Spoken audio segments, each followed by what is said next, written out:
আসসালামু আলাইকুম রাহমাতুল্লাহ। আজকের পর্বে আমরা ১০ নম্বর অঙ্কটি করব। অর্থাৎ নবম দশম শ্রেণীর সাধারণ গণিতের ৪.১ এর ১০ নম্বর অঙ্কটি করব। তো এর আগে আমরা ৯ পর্যন্ত সবগুলো অঙ্ক করে ফেলেছি। তোমরা যারা দেখো নাই দেখে নিতে পারো, আর যারা ইতিমধ্যে দেখেছো তাদেরকে অসংখ্য ধন্যবাদ। তো চলো শুরু করা যাক। তো দেখো ১০ নম্বর অঙ্কটা আসলে যেটা ছিল এখানে প্রমাণ করো এইটা সমান এইটা। তো আমি এই কথাটুকু লিখি নাই। তোমরা নিশ্চয়ই বইতে দেখতে পাচ্ছ। আমাদের এই বাম পক্ষটা করে আমাদের ডান পক্ষ হাফ আছে, হাফ বানাইতে হবে। ওকে? অঙ্কটা একটু বড় তুলনামূলক, কিন্তু সহজ, খুবই সহজ। মানে আমরা যেরকম ৯ করছিলাম খুবই ছোট অঙ্ক, এইটা তার থেকে একটু বড়, কিন্তু সহজ অঙ্ক। ওকে? তার আগে আমরা একটা জিনিস একটু এখানে এই অঙ্কটা শুরু করার একটা জিনিস জানি যে আমাদের কোথাও যদি এরকম থাকে, সাপোজ ধরো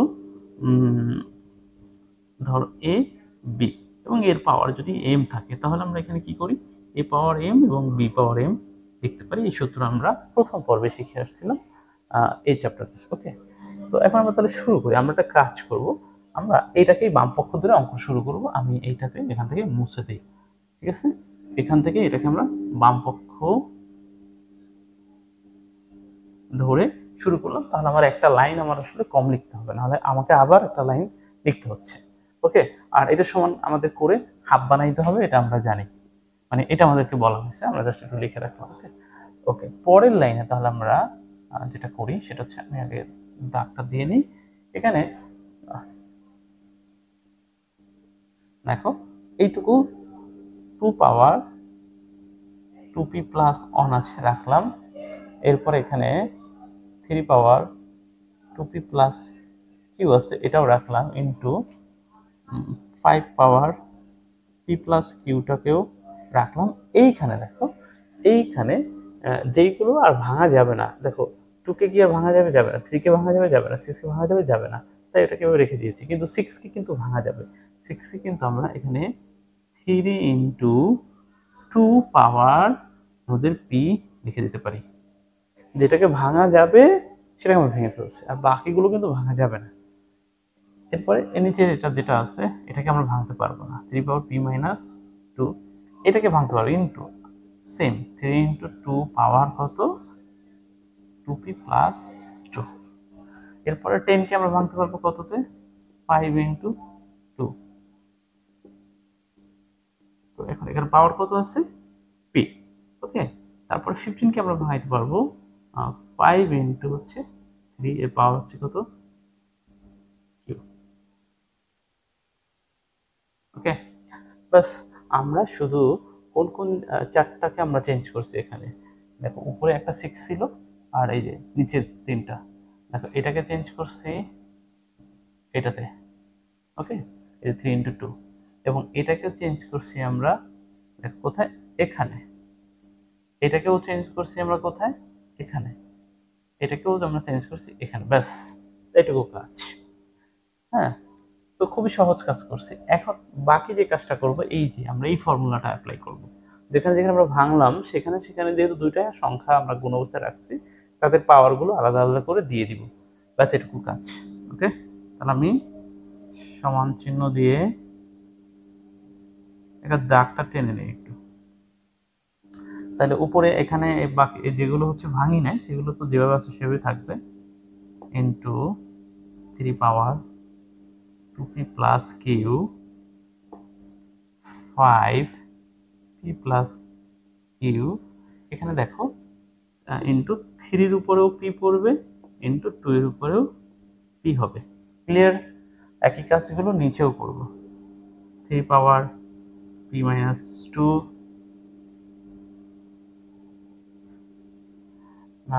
এরপরে হচ্ছে এটাতে দেখো ইন্টু 3 পাওয়ার 2p প্লাস 2, এবং ইন্টু 2 পাওয়ার, দেখো সেম জিনিসটা 2 এর উপরও পড়বে, 2p প্লাস 2, ইন্টু 5 পাওয়ার p ইন্টু 2 পাওয়ার p ইন্টু 5 পাওয়ার কিউ ইন্টু 3 পাওয়ার কিউ। ব্যাস, আমরা কি করছি, শুধু এই ফর্মুলাটা এখানে অ্যাপ্লাই করছি। এটা প্রত্যেকটা পাওয়ার আমরা সবার উপরে সমানভাবে দিয়ে দিয়েছি। ব্যাস, আশা করি এটুকু বোঝা গেল। এখন আমরা একটা জিনিস খেয়াল করব। দেখো যে যেগুলোর বেস একই আছে সেগুলোকে আমরা যোগ করে ফেলবো। আমাদের একটা সূত্র ছিল এরকমের, দেখো খেয়াল করো, মনে করো a power m into a power n। তাহলে আমরা দেখো এই দুইটা বেস এক, আর তখন আমরা একটা লিখে উপরে পাওয়ারগুলো যোগ করে দিই। তো এখানে খেয়াল করো, প্রথমে উপরের লাইনে এটা এবং এটা সেম জিনিস, এটারও বেস 2 এটারও বেস 2, তাহলে এই দুটাকে যোগ করে ফেলি আগে, এখানে করি এটাকে। তাহলে এখানে প্রথমে 2 লিখি, 2 লেখার পরে দেখো এখানে p আছে 2টা, এখানে আছে একটা, তাহলে 3p লিখে ফেলতে পারি, 3p প্লাস হচ্ছে 1 লিখে দিতে পারি, ব্যাস। এখন দেখো পরের লাইনে আমরা দেখো এই যে এইটার সাথে এই যে এটা করতে পারি না, পারি না। তো এখানেও আমরা দেখো ইনটু 3p হয়ে যাবে, এই 2p আর একটা p, 3p প্লাস হয়ে যাবে q। তারপরে 5 এটা থাকবে শুধু 5p প্লাস q। ওকে, আশা করি এটা বোঝা গেছে। একই কাজ নিচে করব, নিচেও দেখো কোথায় কোথায় আমরা আগে কাজ করি, 2 গুলো আগে নিয়ে আসি, এখানে যদিও 3 আছে কিন্তু 2টা আগে নিয়ে আসবো, আমরা একটু সিকোয়েন্সিয়াল করব। যেমন এখানে 2 3 5 আছে, এখানে 2 3 5 করব নিচে। তাহলে নিচে 2 আছে কোথায় দেখো, একটা আছে আর একটা এই আছে, তাহলে এই দুইটাকে এক জায়গায় নিয়ে আসি। ওকে, আর কোথাও আছে 2, আর কোথাও নাই, তাহলে এখানে 2 3p হবে, এখানেও 3p প্লাস 2, শেষ, এটা শেষ। এখন আমাদের রইল আর 3। ওকে, এখন 3 আছে কোথায় কোথায় দেখো, 3 আছে এই একটা, এই একটা এবং এই একটা আছে 3। আচ্ছা, প্রথমে দেখি 3টা দিয়ে নিই। দেখো p আছে, -2 আছে, তারপরে আবার দেখো প্লাস 2p আছে, প্লাস 2 আছে, প্লাস q আছে, রাইট?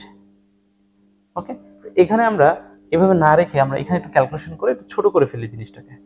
কিভাবে দেখো, মনে করো দেখো এখানে আছে 2p আর একটা p, তাহলে একবার 3p দিয়ে দিতে পারি। আচ্ছা, তাহলে এটাকে আমরা 3p করে ফেলি, তাহলে এটাকে আমাদের আর দরকার নাই। এবং দেখো এই 2টা প্লাস এই 2টা মাইনাস, তাহলে এটাকে আমরা কেটে ফেলতে পারি, এটাকে আর আমাদের দরকার নাই। তাহলে একবারে শুধুমাত্র প্লাস কিউ থাকে।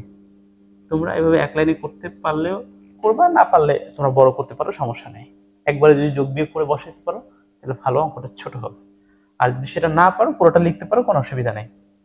ওকে, এখন আমাদের বাকি রইল শুধু 5। তাহলে 5 এর কি রয়েছে দেখো তো, একটা 5 একটা 5, তাহলে 5 এখানে আছে p প্লাস ওখানে আছে q, ব্যাস এইটুকু শেষ। তাহলে অঙ্কটা একটু ছোট হয়ে গেল। এখন আমরা আরেকটা সূত্র আমাদের একটু মনে করাই দিই, এটা তোমরা জানো, তারপর আমি এটা একদম এই চ্যাপ্টারের শুরুতে আমরা আলোচনা করেছিলাম, তারপর আবার একটু মনে করাই দিই। কোথাও যদি a পাওয়ার m ভাগ a পাওয়ার n থাকে, তখন আমরা কি করি, এই বেস যেগুলোর এক আছে তখন আমরা একটা বেস নেব এবং m মাইনাস n লিখব। ঠিক আছে, বোঝা গেল? তাহলে আমরা সেই জিনিসটা আমরা এখানে করব। কারণ দেখো এইটুকুর একই জিনিস, মানে এটার বেস 2 এটার বেস 2, আবার এখানে এইটুকুর বেস 3 এটার বেস 5।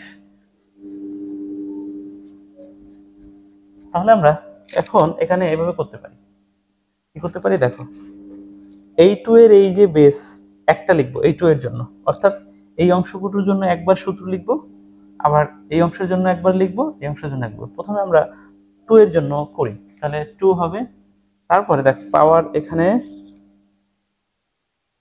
3p প্লাস 1 এবং নিচের গুলো হবে মাইনাস, তাহলে মাইনাস 3p হবে, মাইনাস 3p মাইনাস 2। বুঝে গেল? এটা গেল 2 এরটা। এখন আমরা এই অংশেরটা করি, ঠিক আছে? আমরা এই অংশেরটা করি, এই অংশটা যদি করি দেখো 3 কিন্তু কত আসবে 3, তাহলে এখানে 3p প্লাস q আছে, দেখো উপরের পাওয়ার 3p প্লাস q এবং নিচে থেকে 3p মাইনাস এবং মাইনাস q হবে, তাহলে মাইনাস হবে 3p এবং মাইনাস হবে q। এরপরে রইল হচ্ছে 5। ওকে, আচ্ছা আমি এটা একটু এদিকে একটু সরাই দিই, তাহলে দেখা যাবে না। ওকে, তো 5 এর এখানে আছে কি দেখো p প্লাস q। আচ্ছা, পি প্লাস কিউ, এরপরে মাইনাস আছে পি এবং আবার মাইনাস হচ্ছে q, minus p minus q. দেখো আমরা এখানে অনেকে বলতে পারো যে এখানে +2 ছিল কিন্তু আমি মাইনাস লিখছি। আমরা যখন মাইনাস করি তখন সাইনগুলো পরিবর্তন হয়, সোজা কথা, নিচের সাইন যা থাকবে উপরে এসে চেঞ্জ হয়ে যাবে। ক্লিয়ার কথা? তাহলে এখন আমরা এটা কিন্তু এই ক্যালকুলেশনটা এখানে করে ফেলতে পারতাম, কিন্তু আমি করি নাই কেন, যাতে একটু তোমরা বুঝতে পারো।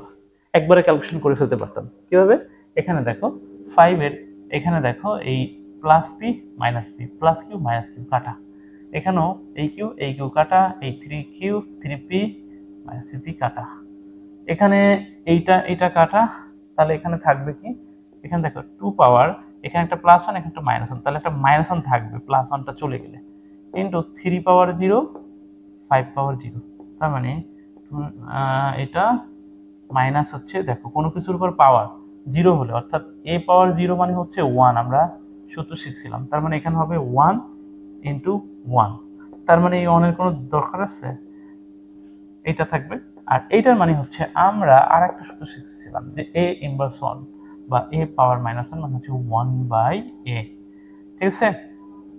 তাহলে এখানে এখন কি হবে, 1/2 সমান সমান কি পাইলাম আমরা, ডান পক্ষ।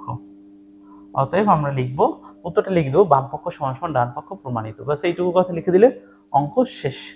অঙ্কটা যদি একটু বড়, মানে হচ্ছে যে তুলনামূলক একটু বড়, তবে এইটা কিন্তু অনেক ইজি অঙ্ক, তবে এই অঙ্কটা কিন্তু ইম্পর্টেন্ট, অঙ্কটা আসে, ঠিক আছে? অঙ্কটা আসে, তোমরা একদম শুরু থেকে সবগুলো অঙ্ক দেখবা, যারা হচ্ছে যে শুধুমাত্র 10 নম্বর দেখছো, আগের অঙ্কগুলো দেখো না, তারাও সেগুলো দেখে নিতে পারো, আর যারা ইতিমধ্যে দেখেছো তাদেরকে তো অসংখ্য ধন্যবাদ। তো আজকের মতো এই পর্যন্ত, ধন্যবাদ সবাইকে, আল্লাহ হাফেজ।